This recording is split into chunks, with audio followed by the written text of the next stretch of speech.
आज पढ़ रहे हम दूसरी प्रश्नावली, नाम है प्रतिलोम वर्तीय फलन।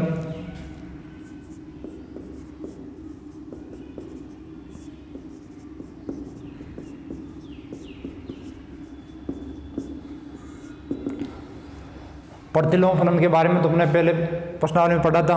अब यहाँ पर है वर्तीय फलन, कहने का मतलब जो त्रिकोणमितीय फलन है उनका जो प्रतिलोम है वो कहलाएगा प्रतिलोम वर्तीय फलन।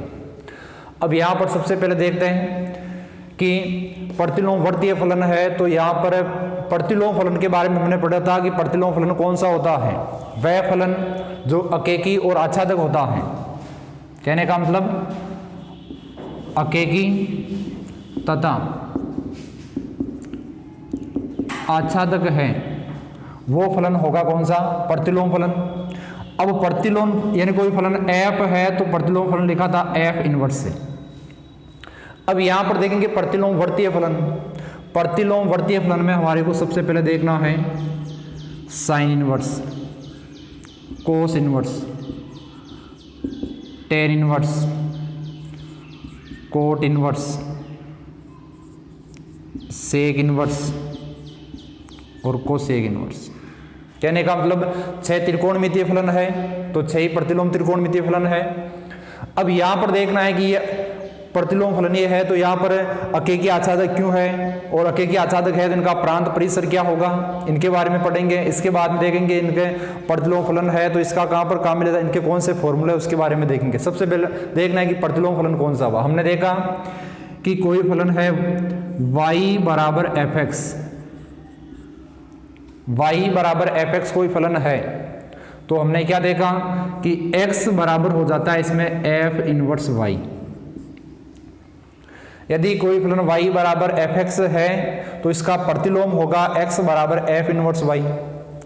अब इसी प्रकार हम यहां पर लेते हैं कि y बराबर साइन x, त्रिकोणमितीय फलन हुआ y बराबर साइन x। तो यहां पर ऐसे ही यदि x का मान निकाले तो x बराबर हो जाएगा साइन इनवर्स x। ये होगा आपके त्रिकोणमितीय फलन और ये होगा प्रतिलोम वर्तीय फलन या प्रतिलोम त्रिकोणमितीय फलन कह सकते हैं। अब यहां पर देखते हैं कि इन दोनों में अंतर क्या है।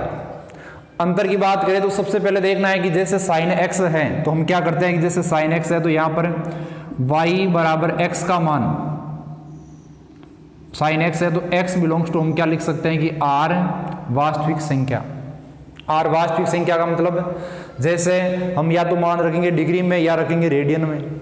जैसे साइन 30 डिग्री या साइन पाई बटा 6, साइन पाई बटा 2, साइन पाई बटा 3, इस प्रकार मान रखा जाएगा।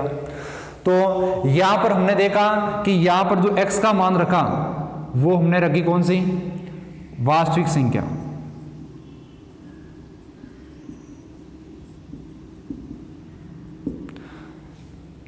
और वो भी किसमें, डिग्री या रेडियन के रूप में।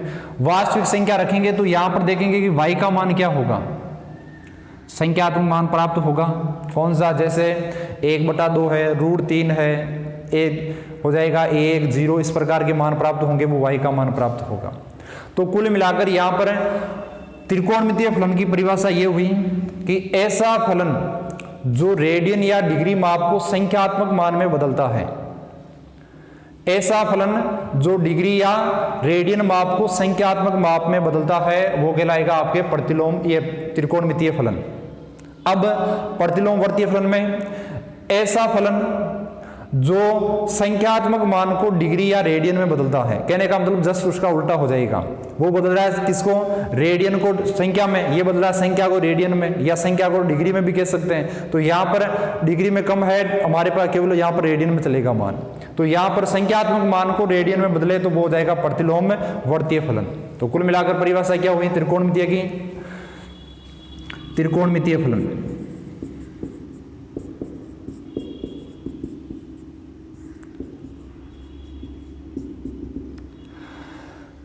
ऐसा फलन जो रेडियन माप या डिग्री माप को संख्यात्मक मान में बदलता है वो कहलाएगा त्रिकोणमितीय फलन। और यहां पर हो जाएगा प्रतिलोम वर्तीय फलन।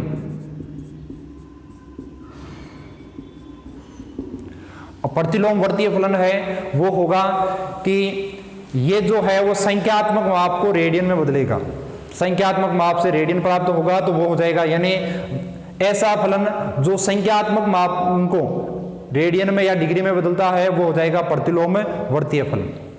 अब यहां पर वही देखना है, जैसे y बराबर साइन एक्स है तो इस तरफ करेंगे तो हो जाएगा आपके साइन इनवर्स एक्स, ये साइन इनवर्स y। जैसे हमारे को दिया हुआ है कि y बराबर साइन 30, y बराबर दिया हुआ साइन 30, साइन 30 का मान हो जाएगा y बराबर 1/2। अब यहां पर इसी प्रकार प्रतिलोम में करें तो y बराबर हो जाएगा साइन इनवर्स 1/2। साइन इनवर्स 1/2 रखेंगे तो y बराबर प्राप्त होगा आपके 30 डिग्री, या हम इसको ऐसे भी कह सकते हैं π/6, तो यहां पर भी हो जाएगा आपके π/6। तो कुल मिलाकर क्या हुआ कि डिग्री या रेडियन माप को बदल रहा है किसमें, संख्या में, तो ये तो हो जाएगा प्रतिलोम, ये त्रिकोणमितीय फलन, और यहाँ पर जो संख्यात्मक मान है वो बदल रहा है रेडियन या डिग्री में, ये हो जाएगा प्रतिलोम वर्तीय फलन। इसके बाद में देखते हैं कि प्रतिलोम जो वर्तीय फलन है या त्रिकोणमितीय फलन है, इनका प्रांत और परिसर। इसके लिए देखें त्रिकोणमितीय फलन में जैसे साइन एक्स है, कोस एक्स है, tan X, cot X, sec X और कोसेक एक्स, ये 6 फलन हो जाएंगे। अब यहां पर एक तो हुआ इनका प्रांत, एक हो जाएगा इनका परिसर। अब यहां पर प्रांत यानी साइन, कोस, टेन, कोट, सेक और कोसेक 6 फलन है, इनका प्रांत, प्रांत का मतलब है इनमें कौन सी संख्या रखी जा सकती है। जैसे डिग्री में देखें तो हम 0 डिग्री से प्रारंभ होते हैं, पहला राउंड हो गया 360 तक, इससे दूसरा राउंड हो जाएगा कहां तक चलेगा, अनंत तक, इधर दूसरी तरफ माइनस में भी हो जाएगा। तो सबका जो प्रांत है वो होगा r वास्तविक संख्या,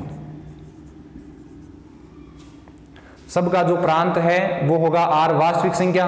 अब रही बात परिसर की, परिसर में देखें तो साइन का जो ग्राफ है वो चलता है आपके -1 से +1 के मध्य, तो यहां पर हो जाएगा -1 से +1। इसी प्रकार कोस का भी होगा -1 से +1। अब टेन है, टेन का ग्राफ है वो ऊपर अनंत से लेकर नीचे अनंत तक चलता है, तो वापस r वास्तविक संख्या का हो जाएगा r वास्तविक संख्या।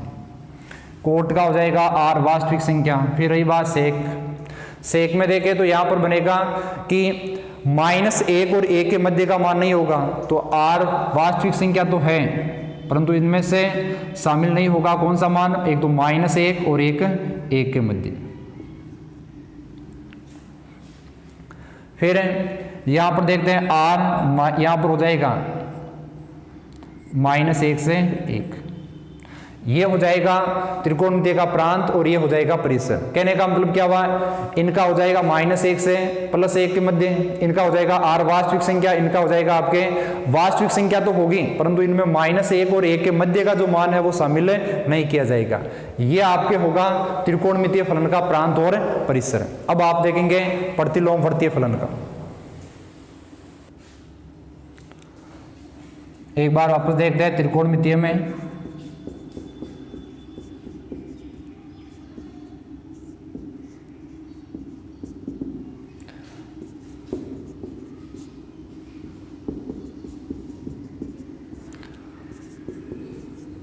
साइन का r और इधर हो जाएगा -1 से 1। अब क्यों होता है इसके लिए, साइन के लिए हमने देखा था कि जो ग्राफ है वो इस प्रकार गुजरेगा, इधर हो जाएगा 1, इधर हो जाएगा -1। अब कहने का मतलब ये जो ग्राफ है आगे अनंत तक चलता जाएगा, इधर भी अनंत तक, यानी प्लस के अनंत से लेकर माइनस अनंत तक मान रख सकते हैं। कौन से एक्स पर, एक्स पर, और एक्स में ऐसा ही तो होगा कि y बराबर साइन एक्स, जो रखा जाएगा वो प्रांत, जो प्राप्त होगा वो परिसर। तो यहाँ पर x का मान है वो r वास्तविक संख्या रख सकते हैं, परंतु जो प्राप्त होगा ग्राफ ऐसे चलेगा, अधिक से अधिक तो 1 आएगा और कम से कम -1 आएगा या इनके बीच में आएगा, तो इसका परिसर हो गया -1 से 1 के मध्य। फिर दूसरा लेते हैं y बराबर कोस एक्स, प्रांत हो जाएगा r वापस -1 से 1 के मध्य। वापस इसका ग्राफ देखें तो वही होगा कि यहाँ पर तो ये मूल बिंदु से गुजर रहा है, यहाँ पर मूल बिंदु से नहीं गुजरेगा, इस प्रकार मान चलेगा। अब यहाँ पर वही 1 और इधर हो जाएगा -1। ग्राफ दोनों तरफ अनंत तक जाएगा, परंतु जो मान है वो -1 से 1 के मध्य होगा। तो यहाँ पर हम कह सकते हैं कि इसका परिसर होगा -1 से 1। y बराबर हो जाएगा 10x। r अब परिसर की बात करें, इसमें इसका ग्राफ देखें तो इस प्रकार होगा। 10 90 का मान होता है अनंत, तो यहाँ पर देखें कि इस प्रकार रेखा प्राप्त होगी। यहां पर मान रखा जाएगा, कहने का मतलब आगे रखते जाएंगे दोनों तरफ, तो प्लस के r से -r यानी r वास्तविक संख्या, परंतु इसका जो प्राप्त होने वाला मान है वो हो जाएगा आपके प्लस के अनंत से लेकर माइनस के अनंत तक। तो यहां पर हो जाएगा r वास्तविक संख्या। फिर y बराबर cot x, r वास्तविक संख्या। इसमें भी देखें तो ग्राफ इस प्रकार प्राप्त होगा आपके, इसमें जो पाई वाला है, कहने का मतलब ग्राफ इस प्रकार प्राप्त होगा। अब यहां पर देखें कि अनंत तक मान चलेगा, तो ये तो r वास्तविक संख्या है ही, परिसर में प्लस के अनंत से लेकर माइनस के अनंत तक, तो हो जाएगा r वास्तविक संख्या। और इसी प्रकार आपके हो जाएगा y बराबर sec x, r वास्तविक संख्या। यहाँ पर हो जाएगा r वास्तविक संख्या, परंतु इसमें से -1 से 1 के मध्य का मान शामिल नहीं होगा। और y बराबर cosec x, r माइनस हो जाएगा -1 से 1। अब इनकी ग्राफ की बात करें तो इस प्रकार होगा कि जो कोसेक का ग्राफ है वो इस प्रकार प्राप्त होगा।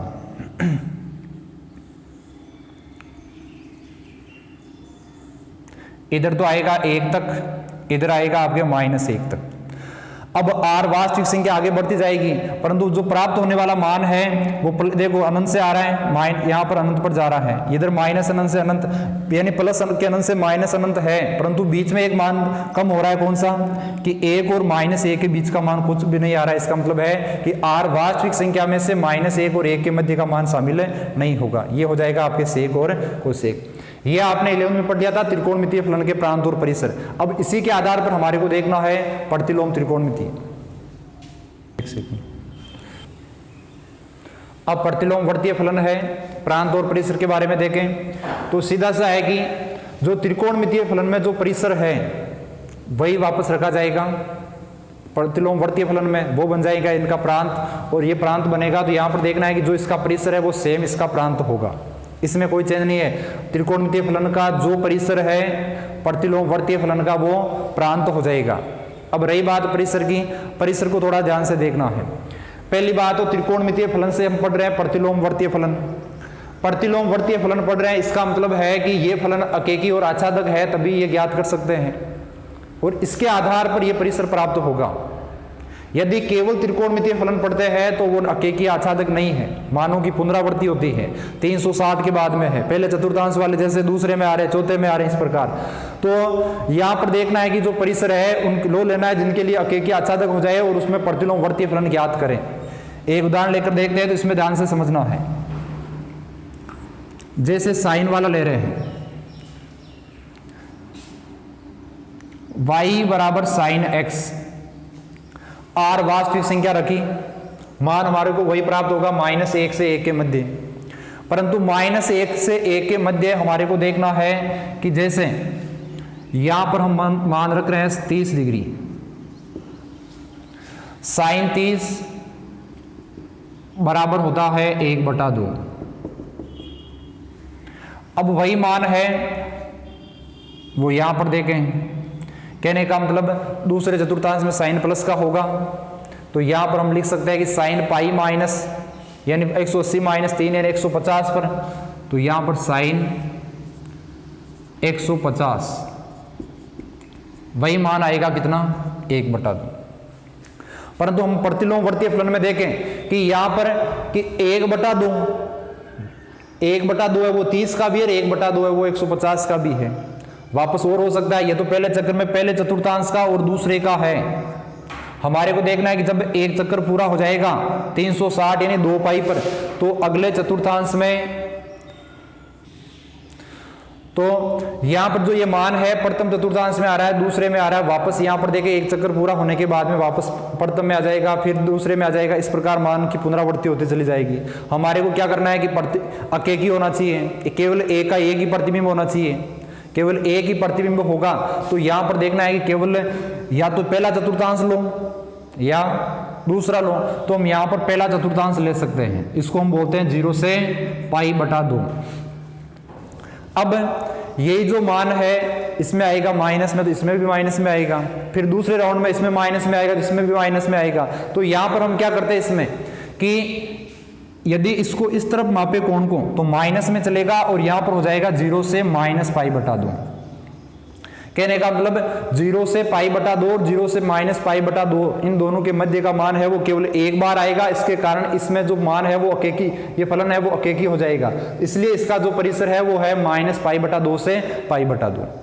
इसी प्रकार जब कोस वाले की बात करें, यहां पर देखना है कि कोस वाला एक तो पहले चतुर्थांश में प्लस का होगा और एक चौथे में होगा।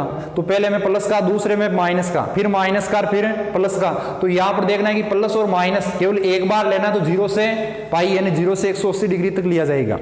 तो यहां पर 0 से π लिया जाएगा, क्योंकि वापस यहां से आगे लेते हैं तो इसमें वापस पुनरावृत्ति प्रारंभ हो जाती है, और पुनरावृत्ति है तो ये अकेकी नहीं होगा, अकेकी भी नहीं होगा, आच्छादक भी नहीं होगा, ये ध्यान रखना है। इसी प्रकार जो tan ये चल रहा है इसमें -π/2 से π/2, फिर इसमें हो जाएगा 0 से π। अब इन दो की बात करें, ये तो हो जाएगा आपके, ये हो जाएगा सेक इनवर्स और ये हो जाएगा कोसेक इनवर्स। इसकी बात करें तो यहाँ पर 0 और -π/2 कर रहे हैं। क्यों? सीधा सा है कि यहाँ पर जो कोसेक है, कोसेक में 0 का मान है वो होगा आपके अनंत, और अनंत कहीं पर भी शामिल नहीं होता है, तो यहाँ पर तो ये 0 नहीं होगा और इसमें π/2 शामिल नहीं किया जाएगा। तो ये होगा आपके त्रिकोणमितीय फलन और ये हो जाएगा प्रतिलोमवर्तीय फलन। कहने का मतलब ये प्रांत और ये परिसर, और सबसे इंपॉर्टेंट है वो इसका परिसर है, इसके आधार पर प्रश्नावली होगी आगे। कहने का मतलब परिसर है, मुख्य शाखा का परिसर पूछा जाएगा और इनके आधार पर ये हो जाएगा इनका परिसर।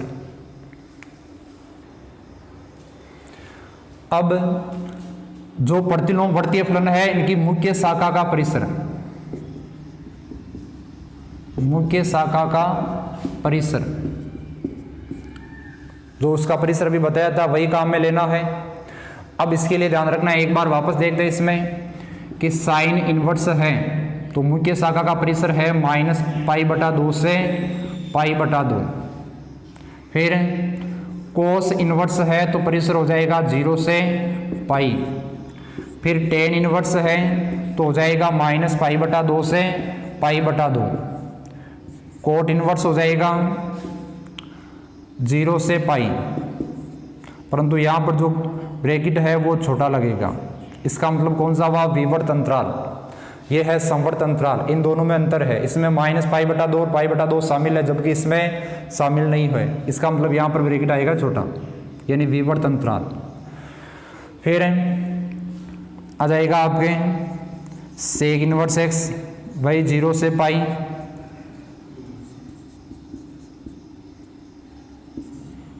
परंतु माइनस हो जाएगा आपके π/2। फिर कोसेक इनवर्स x, इसमें लिख सकते हैं हम -π/2 से π/2 और इसमें तो होगा 0 और इसमें हो जाएगा आपके π/2। ये हो जाएगा मुख्य शाखा का परिसर। तो ये हो गया आपके मुख्य शाखा का परिसर। अब इसके आधार पर देखो क्वेश्चन इस प्रकार पूछ जाते हैं कि साइन इनवर्स दे दिया 1/2, कहना का मतलब क्या हुआ? प्रतिलोमवर्तीय फलन है, इनवर्स है, तो यहाँ पर 1/2 संख्यात्मक मान है, इसका पूछा जाएगा कि मुख्य मान ज्ञात कीजिए। एक तो होता है मुख्य मान और एक होता है व्यापक मान। इसी पर त्रिकोणमितीय में भी 2 मान आए थे, मुख्य और व्यापक, तो इसमें भी 2 है, मुख्य और व्यापक। यहाँ पर केवल मुख्य के बारे में पढ़ेंगे। साइन इनवर्स 1 का मुख्य मान ज्ञात कीजिए। तो सबसे पहला काम है, माना y बराबर साइन इनवर्स 1/2, यानी y बराबर साइन इनवर्स 1/2 हो गया। अब यहाँ पर देखो कि हम लिख सकते हैं कि साइन y बराबर 1/2,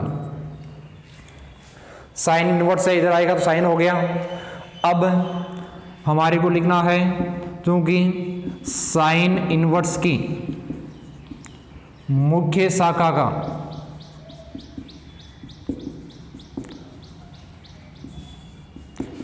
परिसर हो जाएगा आपके -π/2 से π/2। अब इसलिए यहां पर देखना है कि जो 1/2 है इसमें दो प्रकार के मान आ सकते हैं, एक तो प्लस का और एक माइनस का। प्लस का है तब तो लिया जाएगा, इसके देखो दो भाग हो जाएंगे, 0 से π/2 और 0 से -π/2। तो यदि प्लस का है तो 0 से π/2 वाला लेना है, यानी प्लस का है। अब देखना है कि 0 से 90 के बीच में साइन में 1/2 मान कहां पर हुआ, तो यहां पर हो जाएगा साइन y बराबर साइन, और साइन में हो जाएगा 30, या इसको लिख सकते हैं हम π/6।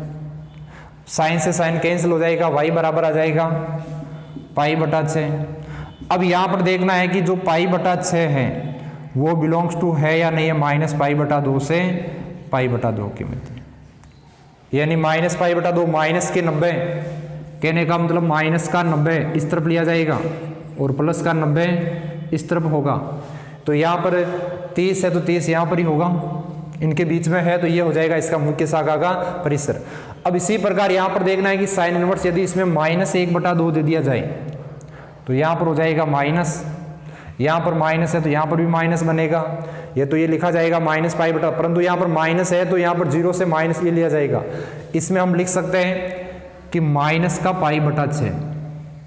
अब देखो इसमें एक स्टेप और लिख सकते हैं कि जैसे साइन y है तो इसको हम लिख सकते हैं कि -sin π/6। कहने का मतलब माइनस हटा दिया, 1/2 बचा, साइन π/6 ही तो है। अब माइनस तो हमारे पास उत्तर था कि साइन ये -sin थीटा बराबर हो जाएगा साइन -θ, तो यहाँ पर माइनस हो जाएगा। अब साइन से साइन कैंसिल, y बराबर हो जाएगा माइनस का π/6, और माइनस का π/6 होना चाहिए बिलोंग्स टू -π/2 से π/2। तो प्लस का है तब तो इस प्रकार लिया, प्लस का ही रखना है, माइनस का है तो इस प्रकार करना। अब एक कोस वाले उदाहरण देखते हैं, जैसे y बराबर हो जाएगा, जैसे पहले दिया हुआ होगा कि कोस इनवर्स, वही लेते हैं जैसे 1/2। कोस इनवर्स 1/2 है तो यहाँ पर माना y बराबर कोस इनवर्स 1/2, y बराबर कोस इनवर्स 1/2 है तो यहाँ पर इसको लिख सकते हैं कोस y बराबर 1/2। अब कोस इनवर्स की मुख्य शाखा का परिसर वो हो जाएगा आपके 0 से π। अब 0 से π का मतलब है पहला चतुर्थांश और दूसरा। अब यहाँ पर कोस y बराबर, देखो प्लस का है तब तो लेना है पहला चतुर्थांश, और माइनस का है तब दूसरा, और दूसरे में है तो यहाँ पर मान इस प्रकार तो ले नहीं सकते, उसको लिखा जाएगा पाई माइनस। तो यहाँ पर प्लस का है तो वापस देखना है कोस में 1/2 हो जाएगा कोस, इसको लिख सकते हैं π/3, यानी कोस 60 का हो गया 1/2, कोस से कोस कैंसिल, y बराबर हो जाएगा आपके π/3।